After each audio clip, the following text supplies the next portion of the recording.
Welcome to my channel ইয়রবং tech. অনেকদিন বাদে একটি ভিডিও করছি। আজকের বিষয় হচ্ছে এসসি এসটির ফরম্যাট সার্টিফিকেট তোমরা কিভাবে বানাবে। ডিফেন্সের যে কোনো এক্সাম বা এসএসসির এক্সামে কিন্তু ডিভিতে বা ডকুমেন্ট ভেরিফিকেশানে কিন্তু এই সার্টিফিকেট কিন্তু প্রয়োজন হয়। এবার অনেকের মনে প্রশ্ন আসে, এটা কীভাবে পাবো, অনেকে কিন্তু হ্যারাসমেন্ট হয়। তার জন্য এই ভিডিওটা বানালাম।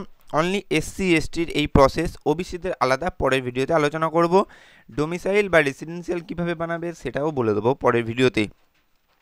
তোমাদের যেগুলো লাগবে সেটা হচ্ছে নোট শিটের কপি। এবার মনে হবে নোট শিট আমি কোথায় পাবো। তোমাদের নিয়ারেস্ট এসডিও অফিসে গিয়ে বলবে আমি এসসির ফরম্যাট সার্টিফিকেট করতে চাই, একটি নোট শিটের কপি দিন, ওরা কিন্তু দিয়ে দেবে।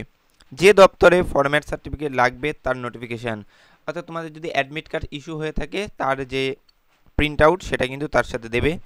2 কপি ফরম্যাট সার্টিফিকেট, অর্থাৎ তোমরা যেই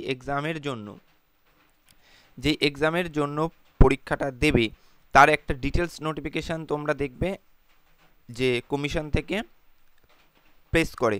সেখানে দেখবে লাস্টের দিকে পেজে অ্যানেক্সার 7 অথবা 8-এ তোমাদের এই ফরম্যাট সার্টিফিকেট 2 কপি প্রিন্ট করবে। এসসি এসটির কাস্ট সার্টিফিকেটের জেরক্স দেবে। তোমরা যদি এসসি হয়ে থাকো কিংবা এসটি হয়ে থাকো তার কাস্ট সার্টিফিকেটের জেরক্স দেবে। ভোটার কার্ড এবং আধার কার্ডের জেরক্স দেবে। সাদা A4 কাগজে নিজস্ব মোবাইল নম্বর সহ কিন্তু একটি দরখাস্ত তোমাদের লিখতে হবে যে আমার এই জন্য বা এই দিন আমার ডিভি আছে কিংবা তোমাদের মাঠ আছে, সেইটা তোমরা কিন্তু এসডিও স্যারকে উদ্দেশ্য করে লিখবে। চিঠির কিভাবে লিখবে তোমরা যদি জানতে চাও আমি পরে একটি ভিডিওতে ইন ডিটেলসে বলে দেবো কিভাবে তোমরা যে লেটারটা লিখবে তার বডি কিভাবে, টোটালটা আমি কিন্তু আলোচনা করে দেবো। তো এইগুলো সবই কিন্তু সেলফ অ্যাটেস্টেড করে দেবে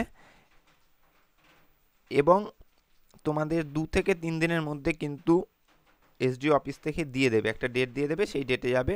তো সিম্পল ব্যাপার। এই ডকুমেন্টগুলো কিন্তু অবশ্যই নেবে, তাহলে কিন্তু তোমাদের হয়রানি করতে হবে না। আর ডকুমেন্ট যেই ফরম্যাট সার্টিফিকেট কীভাবে ফিল আপ করতে হয় সেটাও কিন্তু আমি পরের ভিডিওতে আস্তে আস্তে সবই বলে দেবো।